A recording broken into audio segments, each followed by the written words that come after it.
Ladies and gentlemen, please welcome Director of Nikken University, Mr. Don Asay.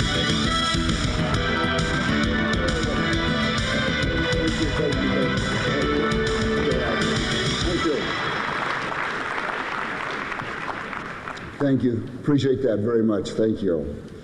You know, today it's my privilege to pay tribute with honor to a very special person.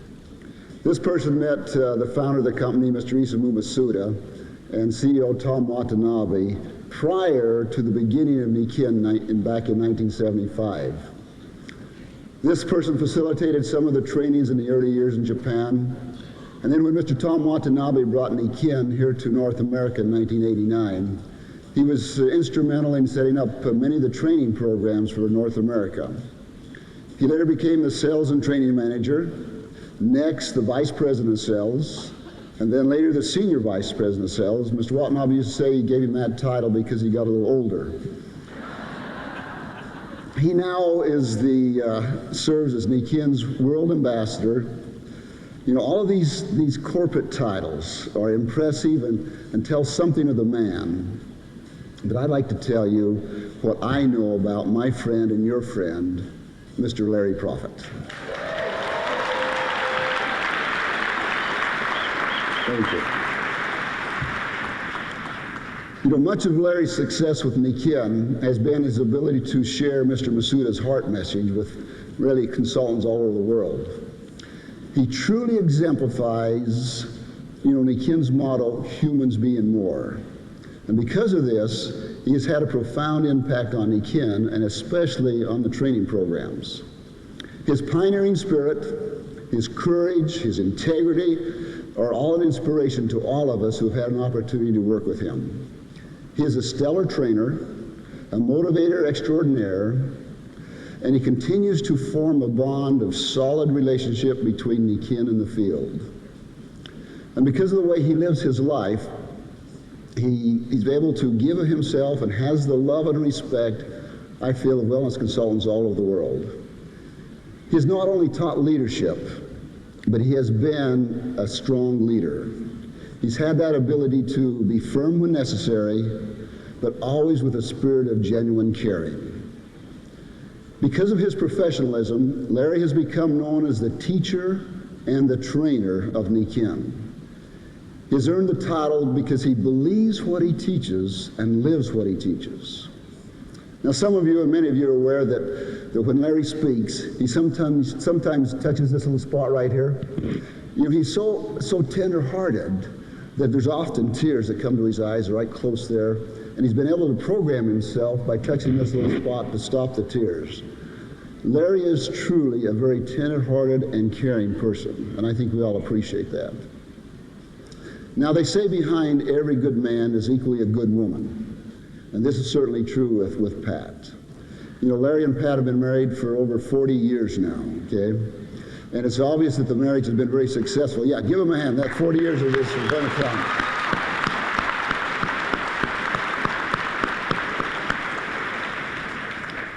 And it's obvious that this has been a successful marriage, as they are the proud parents of 11 children, 19 grandchildren. Now, first there was the 2, then there's 10, then 19.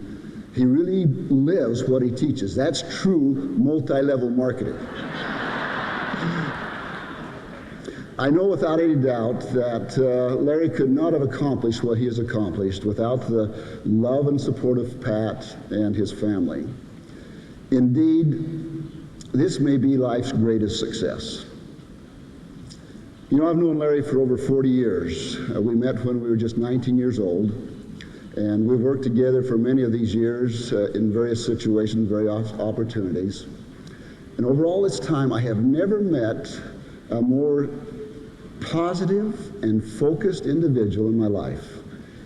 He very seldom allows himself to be negative. In fact, I'd like to share a kind of a personal story and kind of a tender story, exemplifying his really ability to stay positive. When his oldest son was about 3 or 4 years of age, he became ill with a rare blood disease, and he passed away a month later in the month of November. And this was a very difficult time for Larry and Pat, as well as Gene and I, because our oldest son was about the same age as Nate. And Larry and I were working together in another network marketing company at the time. And as hard as it was on Larry to lose his oldest son, he kept a very positive attitude. And the next month, which was December, which can be a slow month in this business, that month we had more success with that company than any other month in the history of that company. And I accredit that success to Larry's ability to be positive, to be focused. He set the example for me, he set the example for all around us. Also, it's been said that in this lifetime, if we can count on one hand our true friends, then we've been blessed. I am truly blessed because I count Larry as one of my true friends for over 40 years now.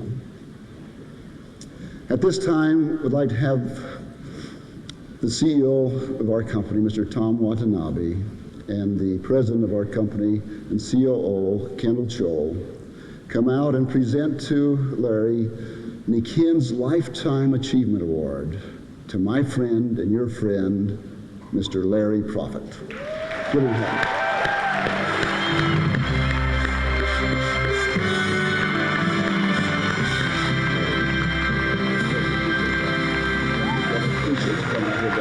Thank you.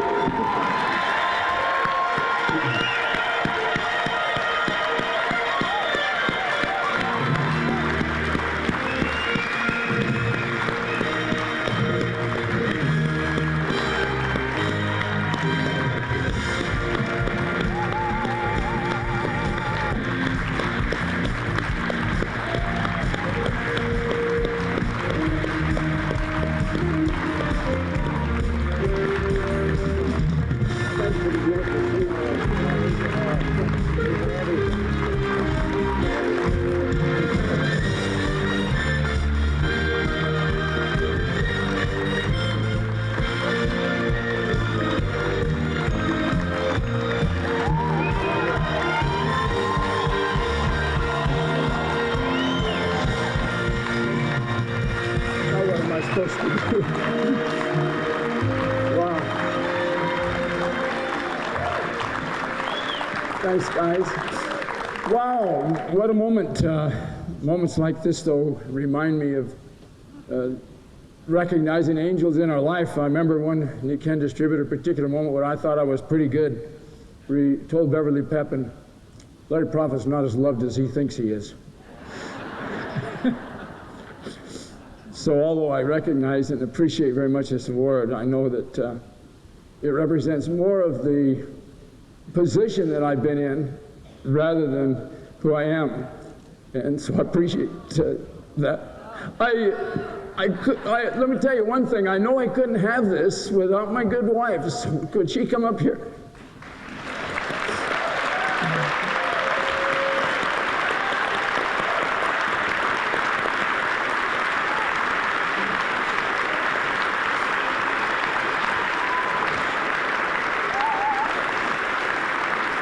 Thank you.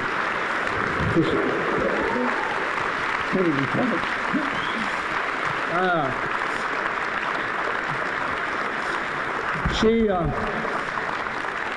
She taught me the difference between faith and knowledge, guys. She knows they're her children. I have faith they're mine. She looks pretty good, doesn't she, for having that many kids? But she reminds me she looks pretty good anyway, regardless of the number of kids. I'm stumbling up here. I remember a myth or a legend about Abraham Lincoln. Asked how long it would take him to prepare a presentation. He said, well, if you want 2 hours, I'm ready right now. If you want 10 minutes, I'll need 2 weeks. But if you need 2 minutes, I'll take 2 months. I had no idea we were going to be up here.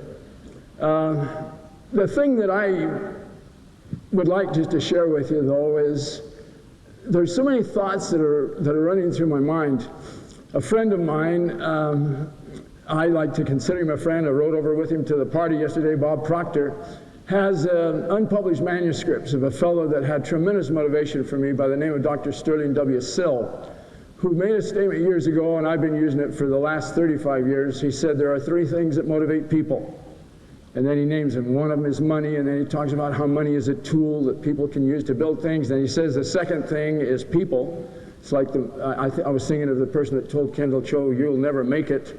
And what did he do? Well, he had to prove him wrong. It's like the mother-in-law says, "You're a no-good loser," and he goes out to become a millionaire to prove she's wrong, right?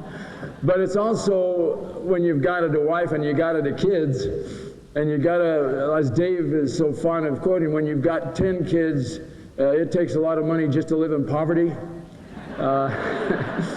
And so that's a powerful motivator. But I think the third one that he talks about is more powerful than all, and it just kind of personifies what I'm feeling today, is the cause. The cause. Now, I was doing this presentation in Australia years ago, and I was so excited about helping people get past those first two motivators, and I made the mistake in Perth, Australia, of saying, "Are there any questions?" And one of them held up his hand. He says, "Well, I have a question. When you say cause, do you mean Holdens or Cadillacs?" And then he proceeded to tell me that the pronunciation of that is cause, as in apple cause. And what I'm feeling is today, it doesn't matter if Larry Proffit's here, or even Mr. Watanabe, or Mr. Cho, or Mr. Masuda. This idea that Mr. Masuda unleashed in 1975 is bigger than all of us. It's like that rock that's been cut off the mountain, the snowball that's growing. It will consume the whole world because it's such a powerful, powerful concept. And I'm just so grateful that I've had a chance just to be a little piece of it, to have feedback from you that your lives are better. We had such a marvelous meeting yesterday with the Silver Trainer, the Humans Being More trainers, talking about how it's not about us. That's what their words were. It's not about us. What we're doing is just empowering people to unleash inside them what's already there. Isn't that what this is all about? Isn't that what you feel? It's such that's what we all want. And so all Mr. Masuda did, all Mr. Watanabe, Mr. Cho have done, is just kind of touch a little spark in us that has enabled us to become more of who we are. And that's why I love, by the way, I ought to share something with you. Remember Watanabe-san, when we were first working on the Humans Being More slogan, Mr. Masuda said, "Human being more." And we came and we talked about it, and I presented it to my good wife, and with her, well, she has a way of putting things really good. But she said, "That doesn't sound right." She said it should be humans being more. All she did was add an S, and all of a sudden it made sense to all of us.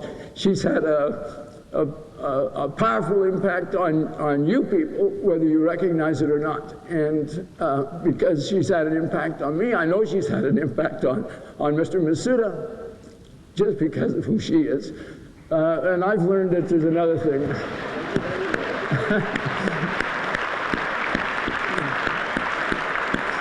Now, another thing that Nikken has, I've been able to learn through Nikken, is that when you get really more, there's a little button you can push right here. So if any of you ever have that trouble, just push right there. It'll help you get through it. Well, I just am so appreciative of what I've learned from you. I know I'm not the same person that I was 15 years ago when Mr. Watanabe and Mr. Masuda invited me to be a part of this. But what I have learned is that I need to live my life on purpose. Those of you who are familiar with the Humans Being More know that there's an exercise in there that's one of the most difficult in the class, but it came about because of the experiences that we were all living, about living a life on purpose. And that exercise about the purpose of my life is.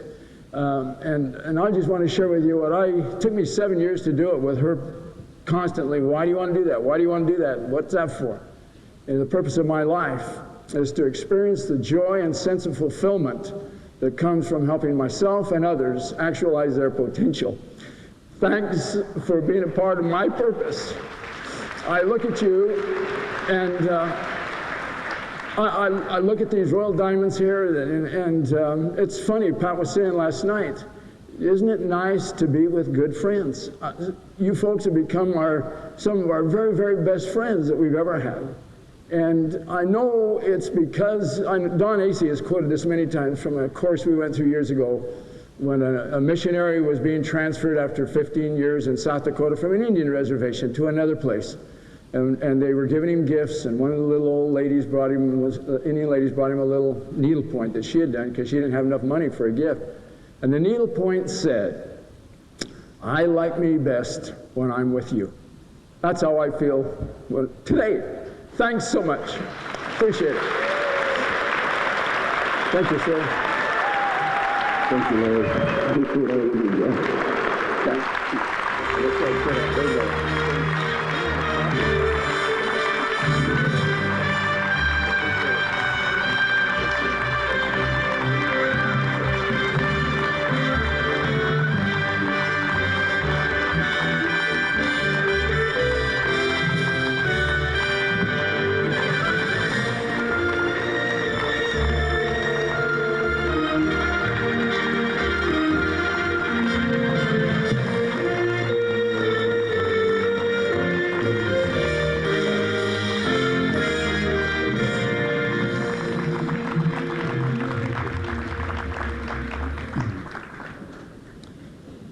Thank you, Larry. It's just always a pleasure to have you here and be involved. I just love him dearly, and I'm sure all of you do the same.